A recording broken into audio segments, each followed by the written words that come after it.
Listen, ladies and gentlemen, a new artist, somebody that I am a fan of, got put in onto it listening to Dr. Dre's Compton. You saw his name, he was like, who's what? Dre got it. T-Bro in the morning, Laura Styles and Rosenberg. Give it up for Anderson PAAK. Yes, Lord. Is it PAAK?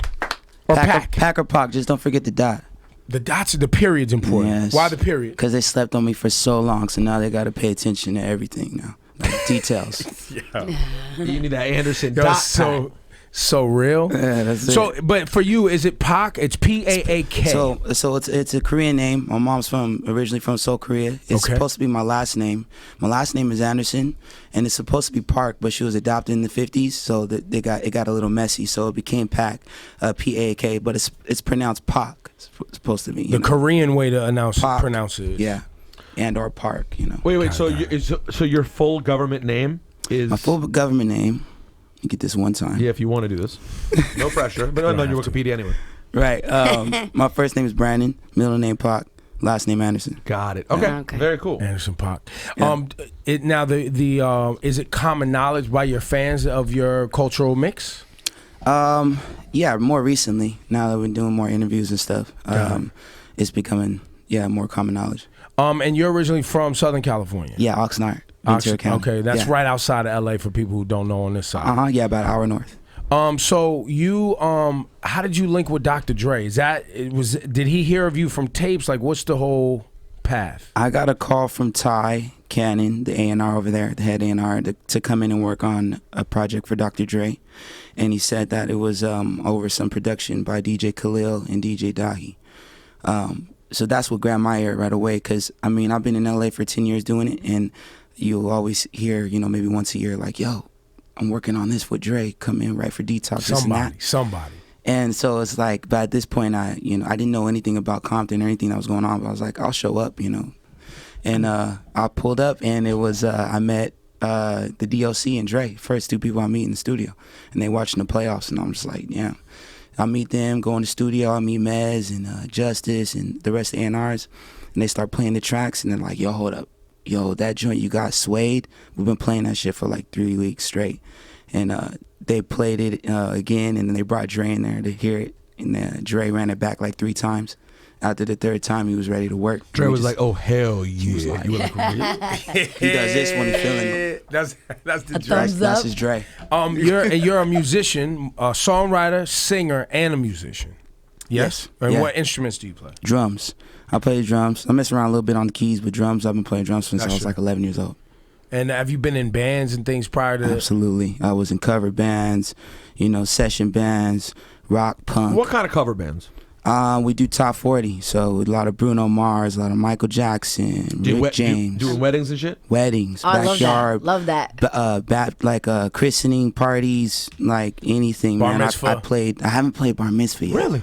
That's later. That comes later. All right, hold on. Anderson hates Jews. Nah, sending this over to Jimmy. I would love to do a bar mitzvah. I know that's a nice little check. At a wedding, what's like the go-to song that the party's gonna get super lit when you guys perform? What is it? I wanna be your lover. Oh, something Prince. Like that, probably. Nice. Yeah, maybe something like that. Now these days, you do a good Locked Out of Heaven. You're in business right now. Ooh, yeah. You know what I'm saying? Yeah. Any Bruno hits, you better be out of here. Yeah, anything Soon, Bruno. in about 2 years, it'll be Sorry by Justin Bieber. You'll be able to do Sorry at any wedding. That's Be right. out of here. Do you know Bruno Mars? No. Bruno's from California too, right? Just because they're both ambiguously raced doesn't mean they know each other. I'm just asking a question. There's got a few people that know each other that I know, but I haven't met them yet. I think an interesting part of your story that gets me excited is your Korean background. Mm-hmm. There are not a lot of mainstream American rappers of Asian descent that we know about. Like there's, it's one group that has been truly underrepresented. Well, wait, do you even consider yourself a rapper though? You don't consider. I don't consider myself really. I think it's one of the things that's a part of the whole thing, but that's not I what wouldn't say. Either way, though, in the culture, regardless. Absolutely. So, like, you have Asian Americans who are such a huge part of the backbone, especially where you're from in California, right? Absolutely. DJs and every other part of the business. Absolutely. Not so often in front of the microphone that we know about. So that's Talk a little about that. I find like a lot of the Asian community is usually kind of makes up the scene in a sense. Like those are the ones I really see at shows. Those are the ones I see within like the fashion, photography, breakdancing for sure, dancing, DJing. Yeah, they're kind of like the DNA of I feel like the whole scene in general. So I don't know if that has anything to do with why they're not so much in the forefront as far as MCs. But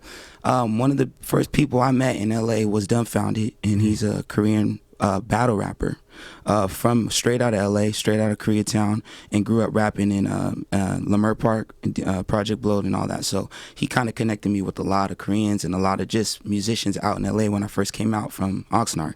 But yeah, my story starts in Korea. My mom's born in Seoul, Korea, and was adopted during the 50s, and was adopted. I forget the dude's name. His last name is King, but he was going around finding all the abandoned kids at the time. My mom, my uncle got found and was adopted straight to Compton. My grandma was a lieutenant, first class in the Women's Corps, and my grandpa was a CB, a chaplain, and he was a chaplain at the Los Angeles County prison. So my mom grew up in Compton, in Slosson's area, South Central, and then moved to Oxnard later. And so when you say grandma and grandpa, you're talking about her adopted parents when she got there. Yep, yeah. Very interesting. And what race are they? Black, American. And they're Black American. And your father? My pops is from Philly. He's also American, Black. He Black. Yeah. Anderson Black. Straight. Black and Korean. Korean. You know, I want to, your music, and Rosenberg, you're familiar with Knowledge, the producer, right? Mm-hmm. Yeah. They have a collabo. What's that product? That's, because you have your Anderson PAAK stuff.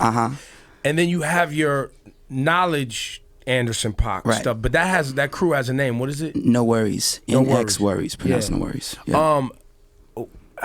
Your music, you talk a lot about social stuff and the things you're seeing. Like, you are very passionate about, and even on the Compton album, like the record that you're on, you're talking about real things that people want to hear, right? Police brutality, violence in the hood, self-love, right? You start to smile, right? This is your zone. Like, we're going into your zone. You're getting in your zone. You're getting in your zone. And talk to us about, what you saw growing up, not only mixed race, but also a Black man with, an Asian mom and a Black father, and just, what do you want the people to know from you, Anderson PAAK?